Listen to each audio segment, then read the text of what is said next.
we are going to jump into this tomato right back here.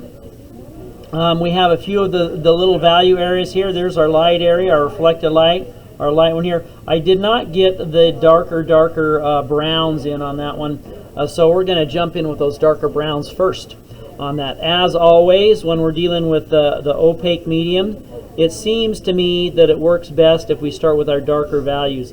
So I've loaded up my brush here with a little bit of that dark brown, and now I just got to find the areas that I'm looking for. Back in here, right along this edge, there's a little bit of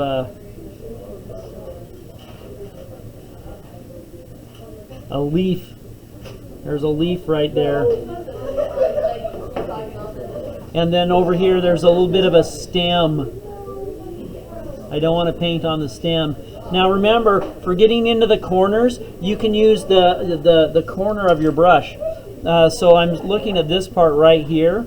When I'm dealing with the corner of my brush, and using this part right here to get into these little teeny corner areas, like right into here where I have multiple stems.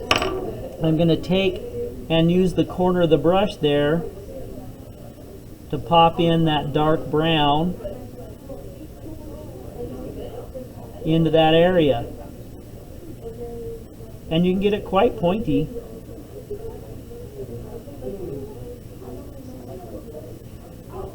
And so that's left the areas where this is a little bit of the tomato in here, but here's the stem coming across. I was able to get into that area. I was able to leave this area here and get these others coming around that way. Let's go back over here. This is the back side of the tomato, and it's blurry in the picture, but we're going to go ahead and we're going to make it non-blurry. We're going to make it a sharp edge. And we're using these kind of as a guide. Notice we have the brown comes up this way. The brown is going to come up this way as well, as we put there. It's a smaller area, so it's not going to be as covered. There's just not as much area to brown in. Maybe kind of like that. And so we have this layer here. Now we have a couple areas we got. So in between here and here, this is white, this is the light orange, and so maybe about this much of it's going to be red, and maybe about this much of it over here is going to be the dark red brown. So there's our first little bit. Clean off my brush. That's always a good deal, huh? So when you clean your brush, just remember, take it and you can pinch your brush, and then you put the squeeze play on it there, and it cleans off your brush pretty good. Okay, let's go to our red brown back in here, and that's going to take up about half of our area as it comes down like that.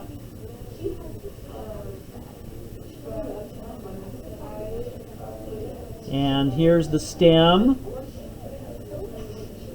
Okay.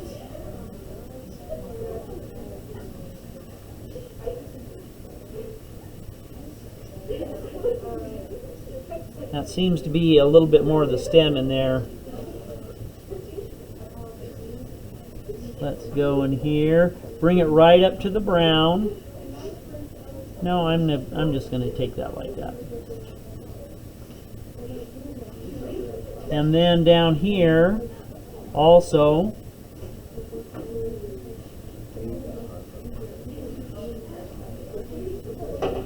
we'll see how this goes for us here. We might have to bring in some other values to separate the two tomatoes.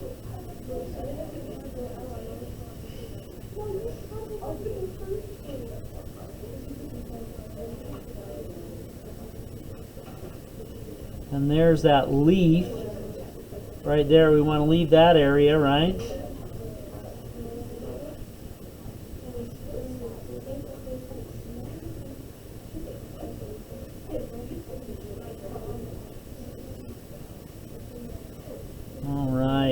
So right in here, it looks like there's areas that are blending together a little bit too much. By that I mean there's not enough separation. You can't tell which tomato is which. I'm going to go back and snatch up a little bit of dark brown, and then I'm going to come in here and I'm going to put that on the back tomato so the front tomato stands out just a little bit more. And then blend that in. Clean off my brush. Blend in the brown and the red brown together.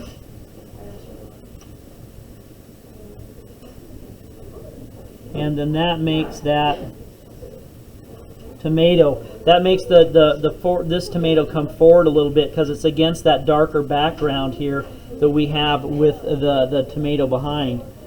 Let's go ahead and blend up here a little bit. So blending the brown into the red brown. Don't know why that seems to blend so much easier, but it does. Okay, sweet. I'm liking it. Now let's go for our red, our medium red on that, and that's got to come in here.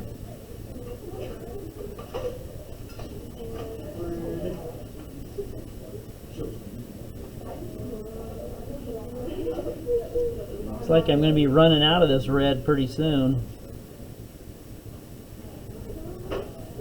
Right there. And this is going to start here and go all the way like over there.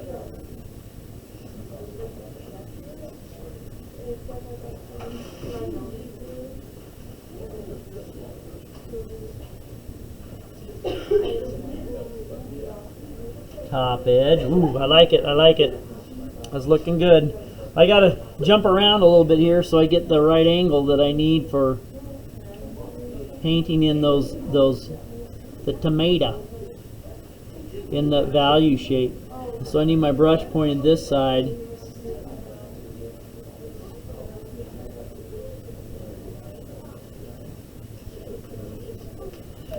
I've kind of blended that already, huh? Okay, I did have a pencil line back there that I didn't want. I'm just going to go right over top of it.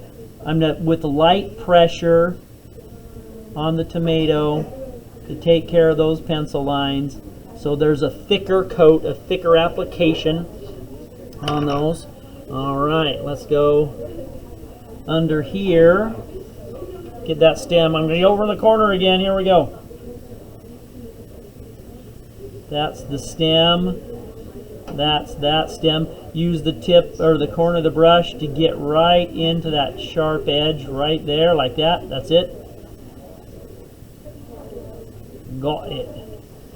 Okay.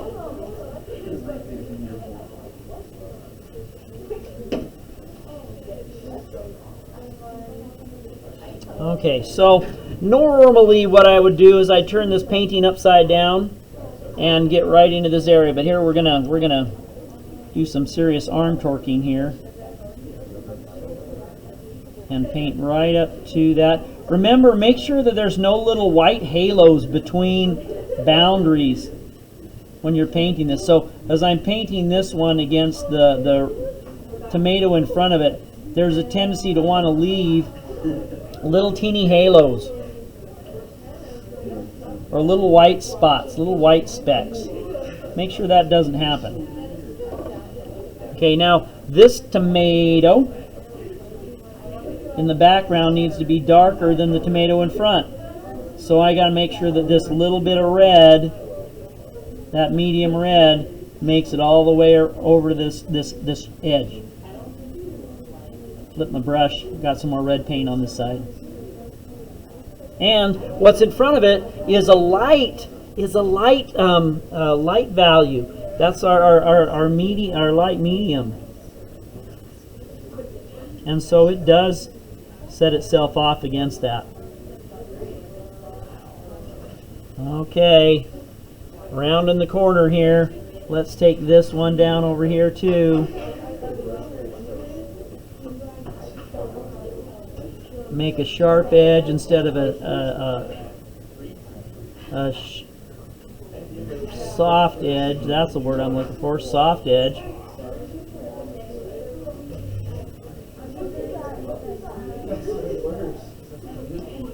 Ah, that's starting to look like a tomato back there. How cool is that? And now I had a little bit of, remember I told you I got a little bit of dark pencil here. So I'm going to take and just kind of put a thicker coat of that red right there. And that covers up that thing since it's a lighter application. All right. Let's go on to the almost the final step. Let's go for this orangey stuff, light orange. Light orange goes right next to it, right here. That's our highlight area. So let's get our transition of paint working pretty good.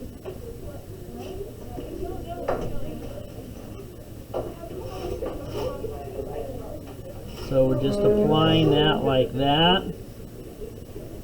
Go right up to the edge there. Now this, like I said, these paints are a little bit transparent. So if there's a hard pencil line there, it just might show through. Okay, so I got that guy. Let's clean off my brush. So take it, give it the squeeze, like that. Pinch off the extra paint that I might have in there. There we go. And now, with that semi-clean brush, I'm going to paint and right along the edge, blending the paints together. And that is revealing that little bit of that pencil line here. Now, on this side, I have the red. On this side, I have the light orange because I've been painting like this. When I come around here, I'm going to rotate my brush around a little bit so that I still have the paints on the proper sides.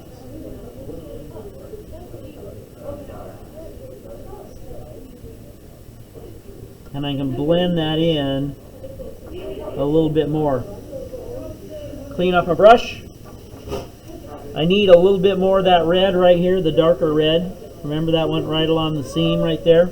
So let's get a little bit of it. Duh, that was a lot of bit of it. Ah, ha, ha, ha, ha. And I can use that for blending a little bit more now.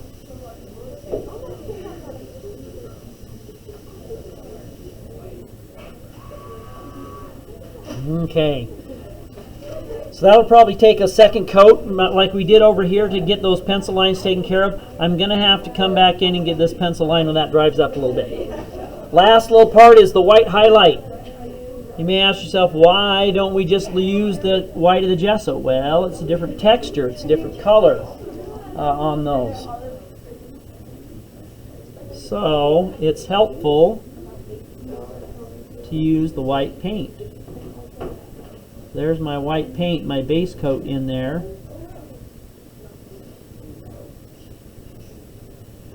Like that. And for this, with the clean brush, very light on trying to blend those things together. Just tickle it a little bit. And see if we can't blend that together a little bit more. So it's a little bit of a softer edge. The white is blending into the orange. I'm going to take that over a little bit. Bring that out. Clean off the brush because I get too much. And like the other one, I do have a little bit of a pencil line. I will say that it is an advantage if you're going to be doing a full value drawing on that. You usually don't get those little pencil lines. Now I'm just dabbing right on top a little bit more of that white paint.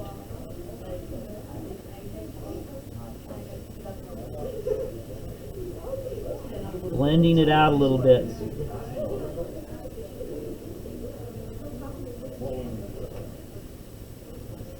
Maybe trying to get rid of that pencil line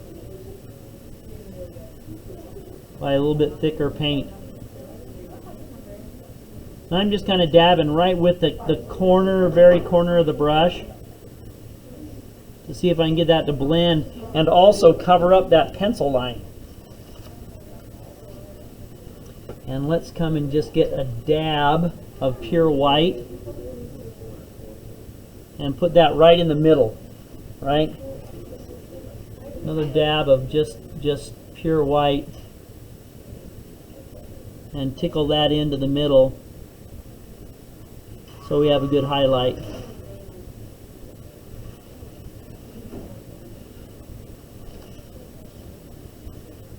and then the corner of the brush just to tickle that edge and move it over just a smidgen, a smidgy.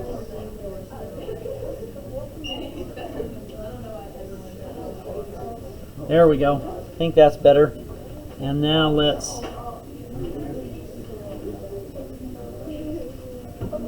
like that.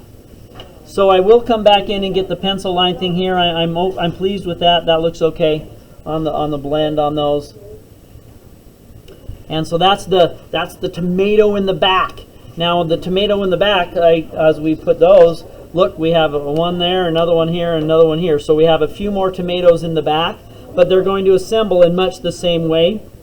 This one has those lights and darks on it that we see for our value spaces, highlight area, a little bit of a highlight area here, and be able to take those and create those tomatoes in back.